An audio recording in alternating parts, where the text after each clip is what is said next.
Discover our exclusive offer at Lochi. Civil servants can now get 0% deposit on all solar installations. Experience sustainable energy without any upfront costs. Join us in powering your home with clean, affordable solar energy today.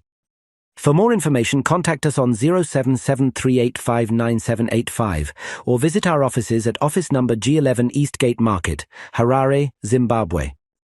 Imimi pamakapara musha ngatiti makanga musingazive nekuti vasikana vakanga vari underage handiti ndo yamakachajwa nayo zvamadzidza imimi ipapo mashoko amungade kudzidzisawo vamwe vakomana vari panze apa takatarisana nemhosva yamakapara imimi ndeyekuti chii?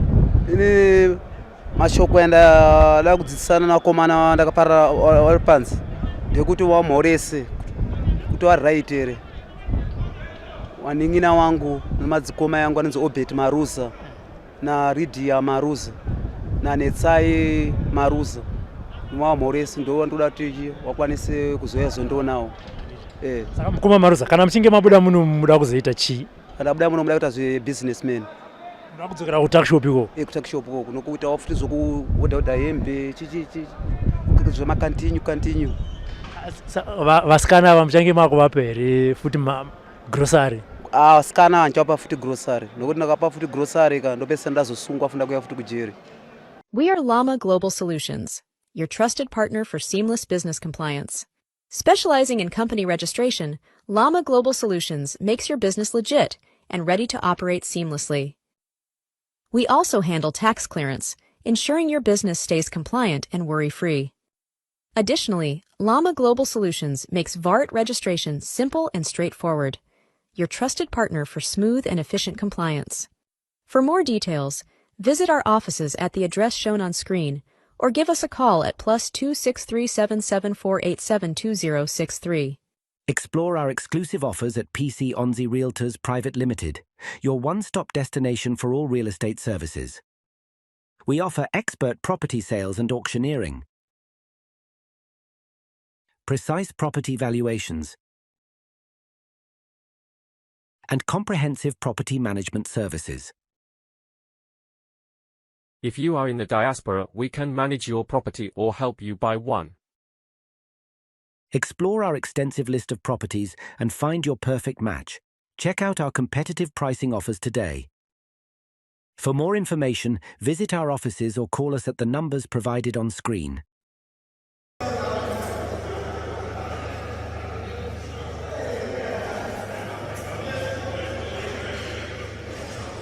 Tadzoka kuMaximum Prison tinzwa nyaya dzakasiyana-siyana nhasi tasangana mukoma vari kutivo vane mhosva yekubata chibharo. Regai tinzwe kuti kubva pavakapara mhosva vakazvifambisa sei uyewo zvakare vari muno muchikurubhi zvii zvavadzidza kuti kana vachinge vabuda munomu vagove munhu anokwaniswa kutambirika musociety. Mukoma makadi? Tikwedu makadiwo. Zita ndiani? Ronzi Wengai Maruza. Maruza. Kumushande ku? Mushano bva kwaMurewa. Kwamurewa papi? Kwamurewa Murewa yehombeka kuzumba Maramba Pfungwe. Handiti nyaya kana kuti mhosva yakupinzai muno yakakusvitsai pano pachikurubhi ndeyechii? Mhosva yangu inini ndeyerape. Chii chakakukonzerai kuti musvike pakupara mhosva? Pakupara mhosva ndaneti takshop sevasikana vaiuya patakshop kangu achitenga zvinhu ndichivapa zvinhu zvemutakshop mangu ebva 2 vabata nhumbu vanga vari 4 vamwe 2 vanobata nhumbu. Taura vangaine makore mangani vasikana? 17 years. Mami vasikana 4? 4 vasikana. Vasikana vanga vari 4 apa ndaivapa zvinhu zvemutakshop mangu. Majigisi? Sugar, groceries. Saka vasikana vabva bata nhumbu 2 vamwe 2 vanobata nhumbu. Vabranzi 85 years pajeri. Apa vabvanazoya kujeri kuno kundire 30 jeri vambisira 10. Imi muri makore mangani? Ndire apa ndane 33 years. 33 years. Pamakapara mhosva idzi makamini makore mangani? Ndire 27 years. 27 years. Sekuona kwenyu mimi makapara mhosva here nekuti vakawanda vanowanzoti ndainzi ndakati. Imimi sekuona kwenyu makapara mhosva here? Mhosva ndakapara. Saka mhosva mapara ndakaita mhosva zvishuwa. Vasikana vaiuya kutakshop kwangu ndichidanana nawo ndichivapawo zvinhu zvezvi vabata nhumbu vari 4. Saka kureva kuti mune vana vakatosara vachizvarwa 4 panze mamuno? Wongu. mapara mhosva kudaro saka nhumbu idzi ndo dzakazoita kuti mubatwe muende kutrial ongo imi hamuna kumbosvika muchiramba itoziva kuti kazhinji vanhu vakabatwa kane mhosva vanosvika votanga kuramba kuti aiwa inini zvakazomira so makatongerwa kwamuriwe ndakatongerwa kumazowe ndova ndakatongerwa ndaitogara panyabhira panzi panyabhira pepe ndova ndaigara musha ndoko kwamurewo ndokakaparira mosva kunyabhira kunonzi kuberia farm ndova ndakaparira mosva pamakatongwa manzi 85 years makanzwa sei panguva iyo panguva iyoyo ndakambonzwa kurwadzikana ndakati asi ndakaona kuti hapana kurwadzikana futi kwacho kwandingaiti nokuti zvishuwa ndakazviita zvishuwa zvinhu zvacho saka mosva ndakaita zvechokwadi asi ndakumbirisayo ndiregerereyo kutadza kwandakaitawo nova ndakaparira mosva wandiregererewo kubva pamakaparira mhosva hama dzenyu dziri kumboya kuzokuona here hama dzangu hadzisi kutomboya zondoona asi pesa paimboya zondoona pangotanga covid namanje vasira uya zondoona saka kuuya vanouya asine nyaya yekuda kwecovid ndiri kuda kuti vasauye but saka mauya pano pachikurubi makatibatwa sei nemaofficers panzvimbo inei panapa pachikurubi ndakabatwa nemaofficers panapa avandibata zvakanaka havana problem ndikuenda kuchikoro ndikutodzidza panaita zvimwe ndakutoenda kuchikoro ndakutozovawo zvimwe zvanga ndisingazive noti panze apa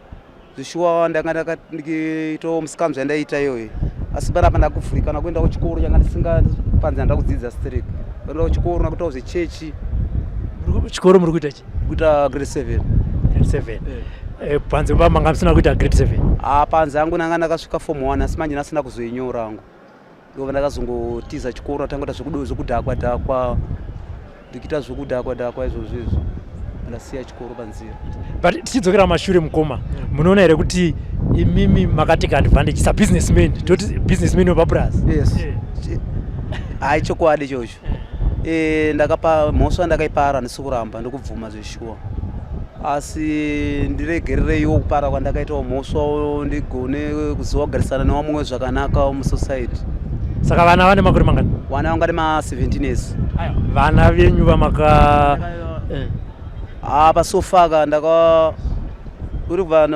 215 pa 215 manje andichazivo manje kuti vaone makore mangani svika manje asi hama dzinotaura here kuti vana vapenyu uye vari kurarama sei hama dzinotaura kuti vana vapenyu ivo ana mai vacho vakamboya here kuzokuona ana mai acho anabvira mboya zondoona ndinganyebe handei parehab nemabatiro amuri kuitwa muchiti makuenda kuchikoro zvimwe zvezvimwe zvamuri kudzidziswa nemaofficers panapa ndezvipi tiri kudzidzisiwa maths chirungu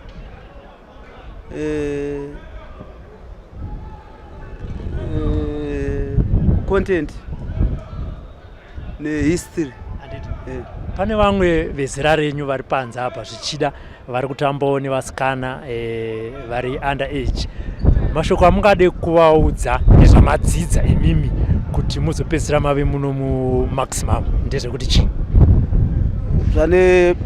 zvandadzidza muno handiri kuti imimi pamakapara mhosva ngatiti makanga musingazive nekuti vasikana vakanga vari ma-under age handiti ndo yamakachajwa nayo zvamadzidza imimi ipapo mashoko amungade kudzidzisawo vamwe vakomana vari panze apa takatarisana nemhosva yamakapara imimi ndeyekuti chii ini mashoko yandada kudzidzisana nakomana ndakapara vari panze ndekuti wamhorese kuti waright here waning'ina wangu nemadzikoma yangu anonzi Obert Maruza naRidia Maruza nanetsai Maruza wamhorese ndo ndoda kuti wakwanise kuzoya zondonawo saka mukoma Maruza kana muchinge mabuda muno muda kuzoita chii kana buda muno muda kuita zvebusinessman muda kudzokera kutakshop iko kutakshop iko kunokuita wafuti zokuodha hembe zvemakantinyu vasikana ava muchange makuvapa here futi grocery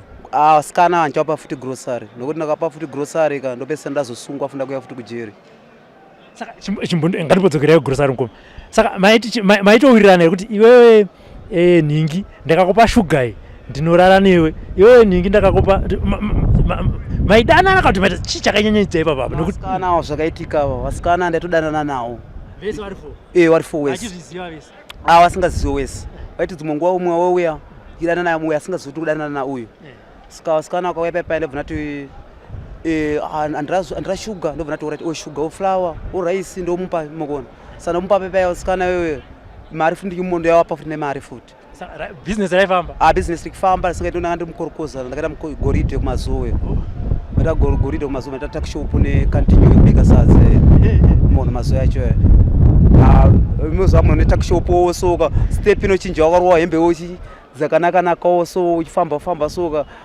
izora mafuta yakanaka so step inochinja mwangozi ndiye businessman wakufamba apa pamuri mufamba nedudu bike wanachionawo maprazi kuti ndiye businessman but ndakazozviona kuti zvinhu zvanga sina kunaka izvozvi munhu munomuda kuziva kuti zvinhu izvozvo hazisi right takuziva kuenda kuchikoro kunamata machurches anga tisingaziwe saka kuti jerika kudzidzisa kutovhura brain mabasa yakaipa yatichaita kana muchinge mabuda muda kuzoita chii ndambuza muchiti muda kuita businessman zvimwe zvekuchengeta futi mabrera kudzidziswa here panapa zvekuchengeta rudzidzisa zvochengeta mabrera nokuchengeta maroad runner tsuro madaxi zvezvipfuyo zvozvizvi ndozvanoda kuita futi mashoko enyu amungade kuudza kuvasikana 4 ava vamakasiya vari kuchengeta vana venyu muri muno ndeyekuti chii mashoko evasikana 4 ainzi Gladys Mukumba naEnia naMelissa naFaith Lawrence saka ndokumbirisa kuti ngandikomborerewo ndigarewo zvakanaka kuno kujeri asaone kundinyunyutirawo kwandiri ndoziva ndakavatadzira handisi kuramba naiwo vabereki wavo ana mai Melissa naiwo amai Faith wacho naiwo baba Faith wacho ngaone kundiregerera kutadza vandakaitawo mhosva yangu vachengetere vana vangu vagarewo zvakanaka naiye anzi Netsayo naiye Petros Herudi ngawakwanisewo vachiuya kuzondoonawo vachindinzirawo zvinhuwo zvokuti ana Petros ndanzi Tsano nanasiso wangu naiye Obert Maruzi naiye mudzimai wake vandinzirawo zvinhuwo zvokuti ndichishandisawo chinopikawo jeri ranguwo zvakanaka chikoro ndiri kuenda hangu zvakanaka asi iwo ndauyo futi vachiuya kuzondoonawo ndichipikawo jeri ranguwo zvakanaka pazvinhu zvekuchikoro pane here zvamunoda kuti zvamusiri kuwana kuti zvibve panze apa zviye zvokubatsirai kuti munyatsobudirira muzvidzidzo zvenyu zvinhu zvechikoro zvechiwa handina mabhukisi akakwana nemapeni akakwana handina nehembewo dzokupfekawo dzakanakawo dzokuti ndoonekewo semwana wechikoro pane vamwe bhaibheri munaro bhaibheri handina unorida futi bhaibheri ndorida futi aiwa ndatenda mukoma mashoko enyu ekupedzisira kuhama neshamwari dzenyu dziri kukuonawo patv momhoresa Obert Maruza naNetsai Maruza na Gift Maruza na Bernard Maruza na Richard Maruza wacho na Godfrey Banda na George Banda na Warren Banda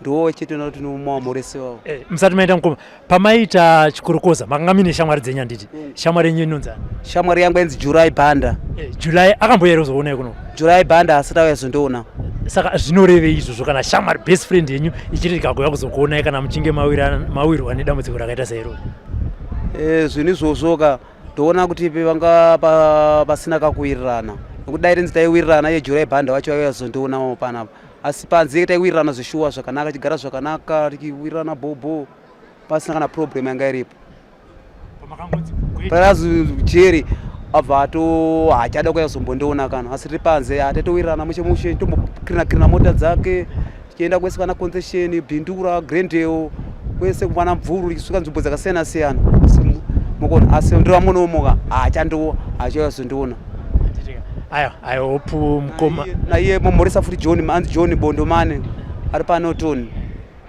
na iye Netsai wacho ndati auye zondoona naiye Petros Netsai ndisisi wangu naiye Obert Maruza wanenguva singowezondoona ndikumbirisa wezondoona ndaigara paprazi inonzi Beria Farm iri padhuze nepanyabhira kuberia farm uko kunyabhira uko hanzi namukoma Maruza kuno uyai muzondoona July Banda hanzi ko kwanga uri shamwari yangu wani taitamba tese wakakatenga kati tsika titsikewo kana ndichinge ndasungwa zvireve kuti aiwa upenyu hwapera. Uyewo zvakare mukoma vari kukumbira regerero kuvasikana vavakamitisa vachidana navo mushure mekunge vachivapa grocery. Saka vatiwo zvakare ndinokumbira ruregerero. Mashoko ndinovimba vazvinzwa. We are Llama Global Solutions, your trusted partner for seamless business compliance. Specializing in company registration, Llama Global Solutions makes your business legit and ready to operate seamlessly. We also handle tax clearance, ensuring your business stays compliant and worry-free. Additionally, Llama Global Solutions makes VART registration simple and straightforward, your trusted partner for smooth and efficient compliance. For more details, visit our offices at the address shown on screen or give us a call at +2 63774872063. Explore our exclusive offers at PC Onzi Realtors Private Limited, your one-stop destination for all real estate services. We offer expert property sales and auctioneering, precise property valuations, and comprehensive property management services. If you are in the diaspora, we can manage your property or help you buy one. Explore our extensive list of properties and find your perfect match. Check out our competitive pricing offers today. For more information, visit our offices or call us at the numbers provided on screen. Discover our exclusive offer at Lochi. Civil servants can now get 0% deposit on all solar installations. Experience sustainable energy without any upfront costs. Join us in powering your home with clean, affordable solar energy today. For more information, contact us on 0773859785 or visit our offices at office number G11 Eastgate Market, Harare, Zimbabwe.